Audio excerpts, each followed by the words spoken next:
এখন পুজো টুজো দিয়ে এখানের মধ্যে বসিয়ে দিয়েছি ভাত, কারণ ছেলে যাবে স্কুলে। আর একটুখানি চা করব। আর এখানে হচ্ছে কি ডিম রয়েছে, এখানে ডিম সেদ্ধও হয়ে গেছে, তো চায়ের জন্য জলটা নিয়ে নিচ্ছি।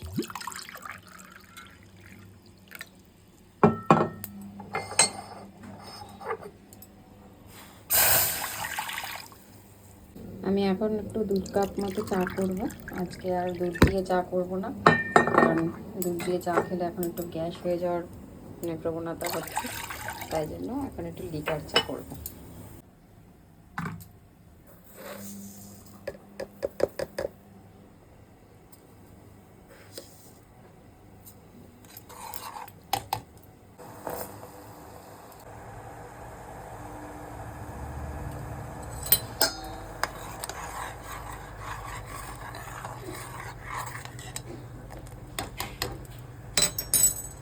বাইরে ঠান্ডা।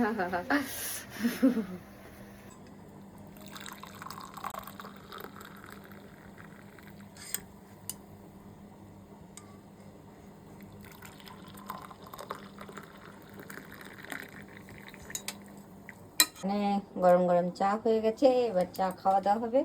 আর এখানে রয়েছে পাবদা মাছ, এটাকে এখনো ঠান্ডা রয়েছে, এটাকে বরফ কাটানো হোক, তারপরে রান্না করব।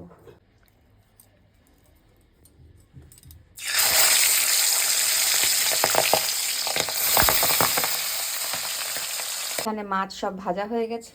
আর এখানে করেছি মশলাটা দেখাচ্ছি। এখানের মধ্যে মশলা করেছি, এটার মধ্যে হচ্ছে গিয়ে পোস্ত আজকে ছিল না বলে পোস্তর জায়গায় হচ্ছে গিয়ে তিল, সাদা তিল, আর হচ্ছে গিয়ে ওই জিরের গুঁড়ো, আর একটু ধনের গুঁড়ো, টমেটো, আর রসুন, আর হচ্ছে সর্ষে, সাদা সর্ষে, এই দিয়ে এই মশলাটা করেছি। এর মধ্যে নুন আর লঙ্কা দুটোই দিয়ে দিয়েছি, একটু তেলও দিয়ে দিয়েছি, আর একটু হলুদ দিয়েছি বলে একটু হলদে হলদে হয়েছে। তো এবার মাছটা করে নেব। এই একই তেলে পেঁয়াজ দিয়ে দেবো।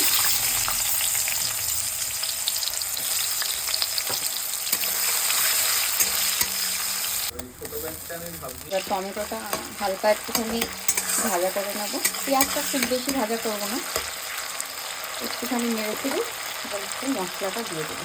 যেখানে যে মশলাটা করেছি সেটা,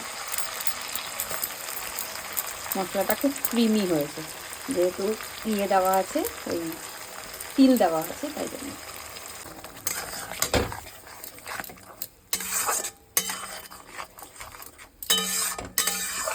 দেখো মশলাটা ভালো করে কষে গেছে, আর তেলও ছাড়তে শুরু করে দিয়েছে।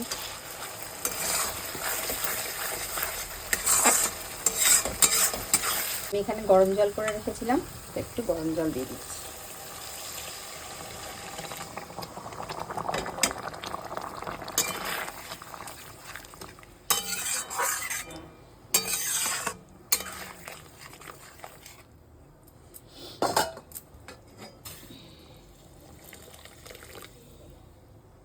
এবার এই ভাজা মাছগুলো দিয়ে দেবো।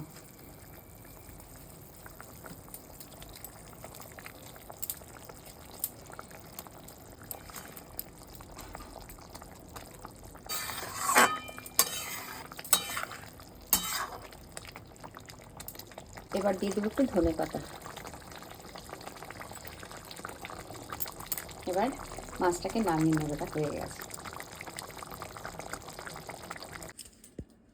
তো দেখো এখানের মধ্যে আমার মাছটা তৈরি হয়ে গেছে, কেমন লাগলো নিশ্চয়ই বলো।